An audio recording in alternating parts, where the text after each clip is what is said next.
नमस्कार। प्रादेशिक समाचार के साथ मैं नूतन लकड़ा। पहले मुख्य समाचार।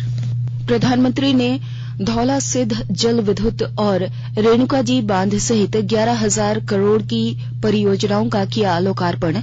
कहा, Himachal Pradesh pharmacy of the world. केंद्र ने 31 जनवरी तक कोविड दिशा निर्देशों को सख्ती से लागू करने को कहा। 1 जनवरी से कोविन पर बच्चों के लिए शुरू होगा टीका पंजीकरण। ग्रामीण विकास मंत्री ने पाकुड़ जिले के 113 पंचायतों की सखी दीदियों के बीच सिलाई मशीन का किया वितरण। और मुख्यमंत्री आमंत्रण फुटबॉल प्रतियोगिता में दोनों वर्गों में पूर्वी सिंहभूम की टीम बनी विजेता। मुख्यमंत्री हेमंत सोरेन ने खिलाड़ियों को किया पुरस्कृत। समाचारों के पहले एक जरूरी संदेश। देश कोविड टीकाकरण अभियान के अंतर्गत 150 करोड़ टीका लगाने की दिशा में निरंतर आगे बढ़ रहा है। कोरोना वायरस का नया वेरिएंट मिलने से चिंताएं बढ़ी हैं। आपसे हमारी अपील है कि यथाशीघ्र दोनों टीके लगवाएं और अन्य लोगों को भी टीका लगाने के लिए प्रेरित करें। और कृपया 3 सरल उपायों का पालन अवश्य करें। मास्क पहने, 2 गज की सुरक्षित दूरी बनाए रखें, हाथ और चेहरा साफ रखें। कोविड से संबंधित किसी भी जानकारी और मार्गदर्शन के लिए राष्ट्रीय हेल्पलाइन नंबर 01123978046 और 1075 पर संपर्क करें। वहीं राज्य हेल्पलाइन नंबर 104 पर भी संपर्क किया जा सकता है। और अब समाचार विस्तार से। प्रधानमंत्री नरेंद्र मोदी ने आज हिमाचल प्रदेश मंडी में धौल सिद्ध जल विद्युत और रेणुकाजी बांध परियोजनाओं सहित 11,000 करोड़ रुपए की परियोजनाओं का उद्घाटन और शिलान्यास किया। मौके पर एक जनसभा को संबोधित करते हुए उन्होंने कहा कि हिमाचल ने उनकी जीवन यात्रा को आकार देने में एक प्रमुख भूमिका निभाई है। श्री मोदी ने कहा कि भारत ने 2030 तक अपनी स्थापित बिजली क्षमता का 40% गैर जीवाश्म ऊर्जा स्रोत से पूरा करने का लक्ष्य रखा था। प्रधानमंत्री ने कहा कि प्रत्येक भारतीय को इस बात पर गर्व है कि देश ने इस साल नवंबर में ही यह लक्ष्य हासिल कर लिया है। उन्होंने कहा कि कोरोना महामारी के दौरान हिमाचल प्रदेश ने न सिर्फ दूसरे राज्यों बल्कि दूसरे देशों की भी मदद की। भारत को आज फार्मेसी ऑफ द वर्ल्ड कहा जाता है, तो इसके पीछे हिमाचल की बहुत बड़ी ताकत है। कोरोना वैश्विक महामारी के दौरान हिमाचल प्रदेश ने न सिर्फ दूसरे राज्यों बल्कि दूसरे देशों की भी मदद की है। फार्मा इंडस्ट्री के साथ ही हमारी सरकार आयुष इंडस्ट्री, नेचुरल मेडिसिन से जुड़े उद्यमियों को भी बढ़ावा दे रही है। समारोह को संबोधित करते हुए सूचना एवं प्रसारण मंत्री अनुराग ठाकुर ने कहा कि प्रधानमंत्री नरेंद्र मोदी ने हिमाचल प्रदेश को बहुत कुछ दिया है। उन्होंने कहा कि प्रधानमंत्री के नेतृत्व में राज्य में एम्स, पीजीआई और कई अस्पताल स्थापित किए गए हैं। मोदी जी आए तो 1140 करोड़ का एम्स, 550 करोड़ का पीजीआई, 4 मेडिकल कॉलेज और कई यहाँ पर अस्पताल बनाने का काम नरेंद्र मोदी जी के कारण यहाँ पर शुरू हो पाया है। शिक्षा के क्षेत्र में जहाँ एनआईएफटी, एनआईटी, IIIT, IIT से लेकर सेंट्रल यूनिवर्सिटी का निर्माण हिमाचल में शुरू हुआ, तो मोदी जी ने उसमें 4 चांद लगाते हुए IIM की बात हो, हाइड्रो इंजीनियरिंग कॉलेज की बात हो, कई केंद्रीय विद्यालय देने की बात हो या 4 मेडिकल कॉलेज देने की बात हो, तो ये भी किसी और ने नहीं, ये भी हमारे मोदी जी ने ही करने का काम किया है। केंद्रीय गृह मंत्रालय ने कोविड की मौजूदा स्थिति को देखते हुए राज्यों और केंद्र शासित प्रदेशों के मुख्य सचिवों को पत्र लिखकर स्थानीय और जिला स्तर पर दूरदृष्टि, डाटा विश्लेषण, ठोस निर्णय लेने, सख्त और त्वरित कार्रवाई करने पर जोर दिया है। गृह सचिव अजय भल्ला ने राज्य सरकारों से आग्रह किया है कि वे कोविड अनुकूल व्यवहार के नियमों को सख्ती से लागू करें।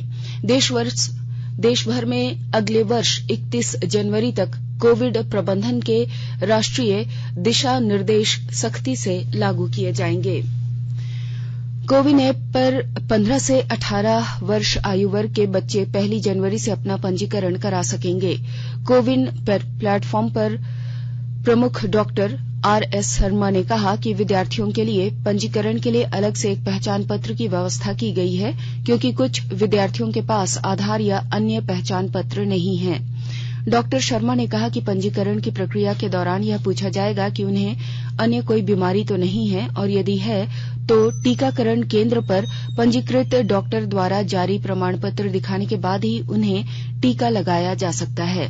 डॉक्टर शर्मा ने कहा कि यदि किसी की आयु 60 वर्ष से अधिक है और उसे टीके की दोनों खुराक लगे हुए 9 महीने से अधिक समय हो गया है, तो वह व्यक्ति तीसरा डोज के लिए पात्र होगा।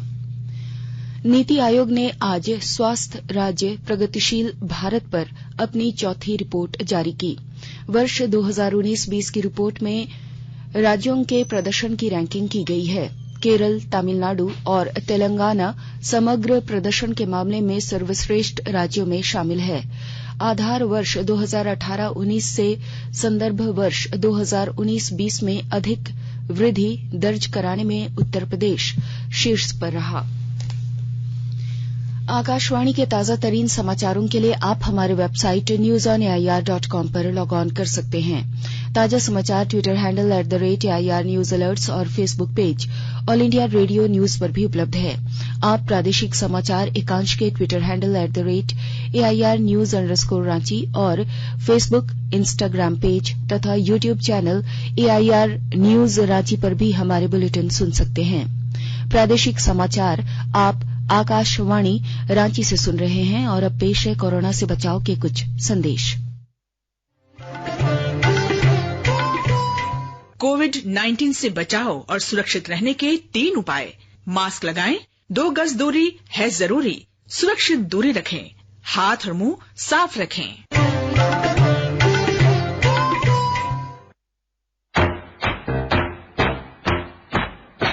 चलो मिलकर एक शुरुआत करें, चलो एक फैसला आज करें, मास्क नहीं तो टोकेंगे, कोरोना को रोकेंगे, चलो एक इरादा करते हैं, चलो कुछ वादा करते हैं, मास्क नहीं तो टोकेंगे, कोरोना को रोकेंगे। भारत सरकार द्वारा जनहित में जारी।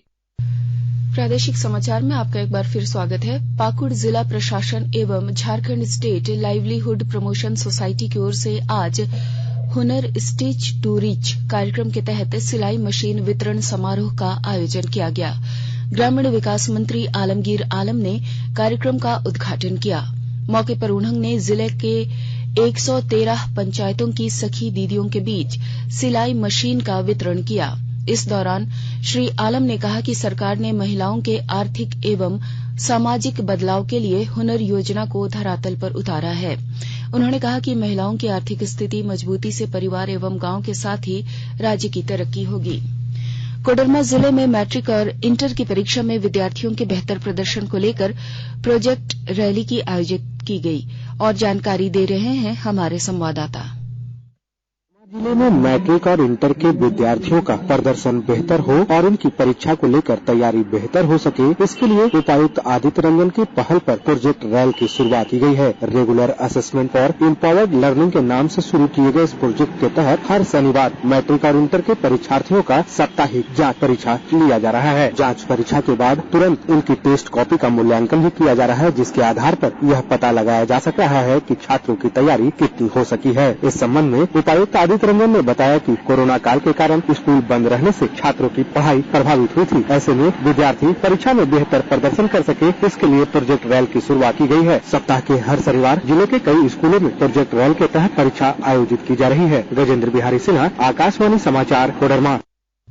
प्रदेश भारतीय जनता पार्टी की ओर से आज हेमंत सरकार के खिलाफ राज्यव्यापी 1 दिवसीय धरना और हवन कार्यक्रम का आयोजन किया गया। रांची में राजभवन के समक्ष आयोजित कार्यक्रम में प्रदेश अध्यक्ष सह सांसद दीपक प्रकाश, विधायक दल के नेता बाबूलाल मरांडी ने हेमंत सरकार के 2 साल के कार्यकाल की नाकामियों को गिनाया। इस दौरान प्रदेश अध्यक्ष दीपक प्रकाश ने राज्य सरकार को दिशाहीन एवं अवसरवादी करार दिया। उधर बोकारो समाहरणालय के समक्ष पार्टी द्वारा आयोजित धरना कार्यक्रम में भाजपा के मुख्य सचेतक सह विधायक विरंची नारायण, चंदन क्यारी के विधायक अमर कुमार बावरी, पूर्व सांसद रविंद्र कुमार पांडे एवं भाजपा किसान मोर्चा के प्रदेश महामंत्री अर्जुन सिंह ने हेमंत सरकार के 2 वर्ष के कार्यकाल को हर मोर्चे पर विफल बताया। इधर सरायकेला खरसावां जिले में भाजपा द्वारा राज्य सरकार की विफलताओं को राज्य सरकार की सद्बुद्धि के लिए हवन किया गया। मुख्यमंत्री आमंत्रण कप फुटबॉल प्रतियोगिता आज संपन्न हो गया। रांची में आयोजित समापन समारोह में पूर्वी सिंहभूम की टीम बालक और बालिका वर्ग में चैंपियन रही, जबकि रांची की बालक वर्ग की टीम और रामगढ़ की बालिका वर्ग की टीम उप विजेता बनी। मुख्यमंत्री हेमंत सोरेन ने विजेता टीमों के खिलाड़ियों को पुरस्कृत किया। इस प्रतियोगिता में राज्य भर के 1.5 लाख से अधिक युवाओं ने अपनी प्रतिभा का प्रदर्शन किया। राजधानी रांची समेत राज्य के अधिकतर इलाकों में 28 और 29 दिसंबर को बादल छाए रहने और बारिश होने की संभावना है। रांची स्थित मौसम विज्ञान केंद्र ने 28 दिसंबर को ओलावृष्टि की चेतावनी जारी की है। मौसम वैज्ञानिक अभिषेक आनंद ने बताया कि रांची में अगले 4 दिनों में अधिकतम तापमान 19 से 23 डिग्री सेल्सियस और न्यूनतम तापमान 12 से 13 डिग्री सेल्सियस के बीच रहने की संभावना है। मौसम विभाग के अनुसार राज्य में 31 दिसंबर के बाद तापमान में गिरावट आएगी। सवेरे कोहरा छाया रहेगा और दिन में आसमान साफ रहेगा। इस दौरान उत्तर पश्चिमी हवाएं चलेंगी और पहाड़ों से बर्फीली हवा भी आएगी। इससे सर्दी बढ़ने का अनुमान है। अमृत महोत्सव के तहत आकाशवाणी के साप्ताहिक क्विज में आइए आप भी शामिल हों।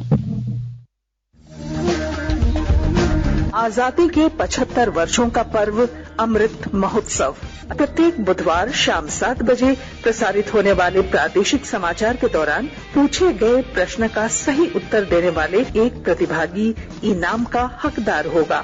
इसके लिए सुनते रहें आकाशवाणी रांची का प्रसारण।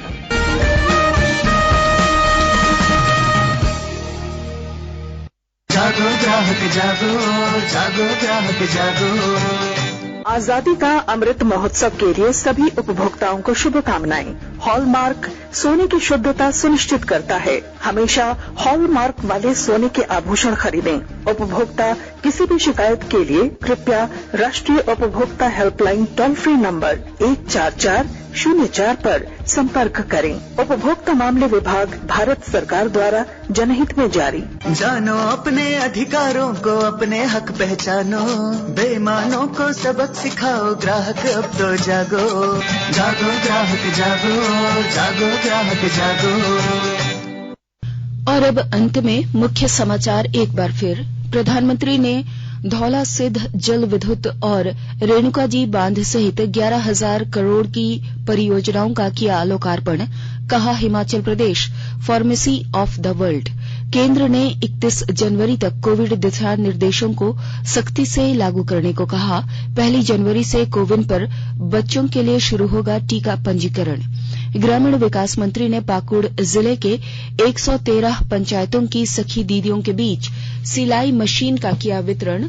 और मुख्यमंत्री आमंत्रण फुटबॉल प्रतियोगिता में दोनों वर्गों में पूर्वी सिंहभूम की टीम बनी विजेता। मुख्यमंत्री हेमंत सोरेन ने खिलाड़ियों को किया पुरस्कृत। इसके साथ ही आकाशवाणी रांची से प्रादेशिक समाचार का ये बुलेटिन समाप्त हुआ। नमस्कार।